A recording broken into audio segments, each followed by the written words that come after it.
కానీ ఇవన్నీ మనం ఆలోచిస్తే ఈరోజు గత ప్రభుత్వం చేసిన విధ్వంసం, దోపిడీ, వినూత్నమైన రీతిలో దోపిడీ చేశారు. నేను ఎప్పుడు కూడా కలలో కూడా ఊహించలా రాజకీయ నాయకులు ఈ విధంగా దోపిడీ చేసి తప్పించుకోగలుగుతారని నా జీవితంలో ఎప్పుడు ఊహించలేదు. అంత దోపిడీ జరిగే పరిస్థితి వచ్చింది. ఎక్కడ చూసినా ఎవడికి దొరికింది వాళ్ళు దోచుకునే పరిస్థితికి వచ్చారు. ఇంకో పక్క కక్ష సాధింపు, వ్యవస్థలన్నీ ఒక తప్పుడు పని చేయాలంటే వ్యవస్థలుంటే ఇమ్మీడియట్గా బయట వచ్చేస్తాయి. కాబట్టి వ్యవస్థనే నాశనం చేస్తే మనం అందులో ఏం చేసినా మనకేమీ తెలియదనే ఉద్దేశంతో అన్ని వ్యవస్థలు నాశనం చేశారు. ప్రజాధనాన్ని దుబారా చేసే పరిస్థితికి వచ్చారు. వ్యవస్థల దిశ మొత్తం నిర్వీర్యమైపోయాయి. మామూలు 1-2 వ్యవస్థలు కాదు, అన్ని వ్యవస్థలు నిర్వీర్యమైపోయే పరిస్థితి వచ్చింది. 5 ఏళ్ల పాలనలో వాళ్ళు చేసిన తప్పులు, అప్పులు, పాపాలు, నేరాలు రాష్ట్రానికి శాపంగా మారాయి. ఆ రంగం ఈ రంగం అని కాదు, ఏ శాఖలో చూసినా సర్వం అస్తవ్యస్తం చేశారు. అసమర్థ పాలన, అభివృద్ధి నిరోధక నిర్ణయాలు, ప్రజా సంపద దోపిడీ, పన్నుల బాధుడు, స్కాముల కోసమే స్కీములు, అస్తవ్యస్త ఆర్థిక నిర్వహణలో రాష్ట్ర చరిత్రలో ఎప్పుడూ జరగనటువంటి నష్టం జరిగింది. ఒక ఉదాహరణకు ఒక 10 విషయాలు మాత్రం మీ దృష్టికి తీసుకొస్తున్నా, రాష్ట్ర ప్రజల దృష్టికి తీసుకొస్తున్నా. రాష్ట్ర రాజధాని నిర్మాణం నిలిపేశారు, బ్రాండ్ని నిర్వీర్యం చేశారు. ఆ రోజు ప్రపంచమంతా చర్చించారు. అమరావతి ఒక కొత్త నగరం వస్తూ ఉంది, ఈ దేశానికి కొత్త నగరాలు అవసరం, అలాంటి నగరాల కోసం అమరావతి వచ్చినప్పుడు ఇది ప్రపంచంలోనే ఒక మేటైన నగరంగా తయారవుతుందని చెప్పి అందరూ ఆశించే పరిస్థితికి వచ్చారు. ₹1 ఖర్చు పెట్టాల్సిన అవసరం లేదు. కానీ ఏం చెప్పారు? దేశం 1,00,000 కోట్లు కావాలి, ఎక్కడ డబ్బులు ఉన్నాయన్నారు. నేను ఆ రోజు కూడా చెప్పాను, ఈ ప్రాజెక్టు డబ్బుల కంటే కూడా సెల్ఫ్ ఫైనాన్సింగ్ ప్రాజెక్ట్ ఇది. అక్కడ 10,000 ఎకరాలు దగ్గర భూమి ఉంది, అది అమ్ముకుంటే ఫేజ్డ్ మేనర్లో ఈ రాజధాని కట్టుకోవచ్చని చెప్పే పరిస్థితికి వచ్చాం. వినకుండా చేసే పరిస్థితికి వచ్చారు.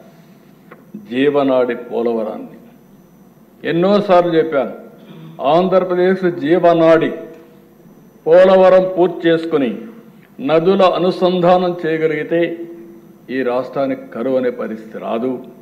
ఇది మనం చేయాల్సిన బాధ్యత ఉంది. విభజన జరిగింది, పోలవరాన్ని నేషనల్ ప్రాజెక్టుగా పెట్టారు, పూర్తిగా కేంద్రం పూర్తి చేస్తామని హామీ ఇచ్చారు. అలాంటప్పుడు దీన్ని చేసుకోవాలని చెప్తే కడాన డయాఫామ్ వాల్ పోలవరంలో 50 లక్షల క్యూసిక్స్ ఆఫ్ వాటర్ పీక్ సీజన్లో డిశ్చార్జ్ అవుతుంది. 50 లక్షల క్యూసిక్స్ ఆఫ్ వాటర్. దేశంలో ఏ ప్రాజెక్టుకి ఇంత నీళ్ళు, ఇంత వరద వచ్చే సమస్య లేదు. అలాంటి ప్రాజెక్టులో ఏజెన్సీని మార్చి, అదే మరిగా ఆఫీసర్లను మార్చి, వర్షాలు వస్తే గాలి వదిలిపెట్టారు. దాంతో వర్షాలు వచ్చాయి, మొత్తం డయాఫామ్ వాళ్ళు కొట్టుకోకపోతే 2 సంవత్సరాలు పట్టించుకోలేదు. ఎప్పుడు పోయిందో తెలియదు వీళ్ళకు. తర్వాత సెంట్రల్ గవర్నమెంట్ దానిపైన ఐఐటి హైదరాబాద్ వేస్తే వాళ్ళు చాలా స్పష్టమైన రిపోర్ట్ ఇస్తే దానికి కూడా వితండవాదం మొదలుపెట్టే పరిస్థితికి వచ్చారు. ఇంకొక పక్కన దిశ ప్రభుత్వ టెర్రరిజంతో ఉపాధి ఉద్యోగ అవకాశాలు పూర్తిగా గండిపడ్డాయి. ఈ రాష్ట్రంలో ఉండే పరిశ్రమలు వేరే రాష్ట్రానికి పారిపోయే పరిస్థితికి వచ్చారు. పెట్టుబడులు పెడతామని వచ్చే వాళ్ళు వెళ్ళిపోయే పరిస్థితికి వచ్చారు. ఇంకొక పక్క విద్యుత్ రంగం వీళ్ళు మాట్లాడుతున్నారు. 1,29,000 కోట్ల రూపాయల నష్టం వచ్చే పరిస్థితి వచ్చింది. ఒక్క ఉదాహరణ, సోలార్ విండ్. ఆ రోజు ఎక్కడికక్కడ అగ్రిమెంట్స్ ఉన్నాయి. అగ్రిమెంట్స్ ఉంటే ఆ అగ్రిమెంట్స్ ప్రకారం తీసుకునే బాధ్యత రాజ్యాంగంగా ప్రభుత్వం పైన ఉంటుంది. కావాలని తీసుకుపోతే కేంద్రం కూడా హెచ్చరించే పరిస్థితికి వచ్చారు. కడాన కరెంటు తీసుకోలేదు వాళ్ళు. ఆ సోలార్ విండ్ ద్వారా వచ్చిన కరెంటు వీళ్ళకి ఇవ్వలేకపోయారు. కడాన కోర్టు మొట్టికాయలేసి వాళ్ళకి ఇవ్వాలంటే 9,000 కోట్ల రూపాయలు ఇచ్చారు. అంటే కరెంటు వాడుకోకుండా 9,000 కోట్ల రూపాయలు వాళ్ళకు బకాయిలు కట్టి ఏదైతే క్యాపిటల్ పైన క్యాపెక్స్ పైన ఎప్పుడు డబ్బులు ఇవ్వాల్సిన అవసరం ఉంటుంది, ఇచ్చే పరిస్థితికి వచ్చారు. దానిపైన ₹7.25 7.5 పెట్టి బయట ఓపెన్ మార్కెట్లో కరెంటు కొన్నారు. ఒక వ్యక్తి దుర్మార్గమైన ఆలోచనతో ఇలాంటి తప్పుడు నిర్ణయాలతో రాష్ట్రంలో ఎలక్ట్రిసిటీ డిపార్ట్మెంట్ని మొత్తం అతి ముఖ్యమైన రంగాన్ని ₹1,29,000 కోట్ల అవినీతిలోకి నష్టాల్లోకి దోచేసే పరిస్థితికి వచ్చారు. ఈరోజు దాన్ని ఏం చేయాలని అర్థం కాని పరిస్థితి. ఈరోజు నిన్న కూడా మనం చూసాం, ₹1 ట్రూ ఆఫ్ ఛార్జెస్ వేసి అవన్నీ రికమెండ్ చేస్తే ఇప్పుడు వినియోగదారులు దాని మీద భారం పడే పరిస్థితి తీసుకొచ్చారు. అంటే ఒక వ్యక్తి తప్పుడు విధానాలు ఏ విధంగా ఉంటాయో, ఏ విధంగా వెంటాడతాయో ఇది ఒక ఉదాహరణ అని చెప్పి కూడా నేను మీకు తెలియజేస్తున్నా. ఇసుక, మన ఊర్లో దొరికే ఇసుక, ఆ ఇసుక వల్ల కన్స్ట్రక్షన్ జరిగే పరిస్థితి. 40 లక్షల మంది భవన నిర్మాణ కార్మికులు ఆధారపడినటువంటి ఈ ఇసుక పైన వ్యాపారం చేసుకున్నారు, దోపిడీ చేశారు, చిత్ర విచిత్రాలు చేశారు. మేము ఎన్నోసార్లు పోతే మన మీద కేసులు పెట్టారు.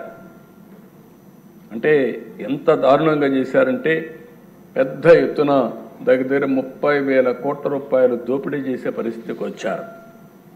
దీంతో కన్స్ట్రక్షన్ మొత్తం ఆగిపోయే పరిస్థితికి వచ్చింది. ఇకపోతే మద్యం అధ్యక్ష, నాకైతే అర్థం కాలే ఇప్పటికి కూడా, నేను ఎప్పుడు ఊహించాల ఈ మరి చేయగలుగుతారు కూడా నాయకులు. మొత్తం కబ్జాలు చేశారు.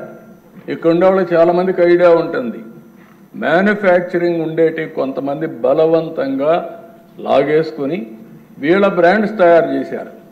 దానికి సీల్ కూడా ఉంటుంది, దానికి ప్యారల్ సీల్ తయారు చేశారు. ఎంత గొప్ప గౌరవం అంటే వీళ్ళదే మ్యానుఫ్యాక్చరింగ్, వీళ్ళదే డిస్ట్రిబ్యూషన్, వీళ్ళే అమ్మాలి. ఎక్కడ కూడా రాష్ట్రంలో మీరు ఒక్కసారి చూస్తే దశ, కిరాణా కొట్టు పోతే టీ వాళ్ళ కూడా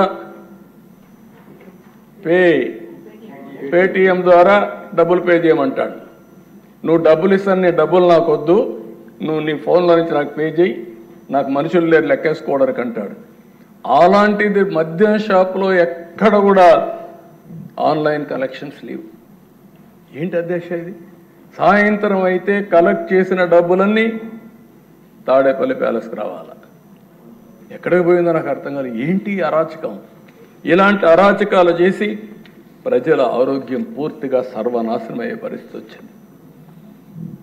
ఈరోజు అధ్యక్ష గర్వంగా చెప్పగలుగుతున్నాం, మళ్ళీ ప్రక్షాళన చేశాం.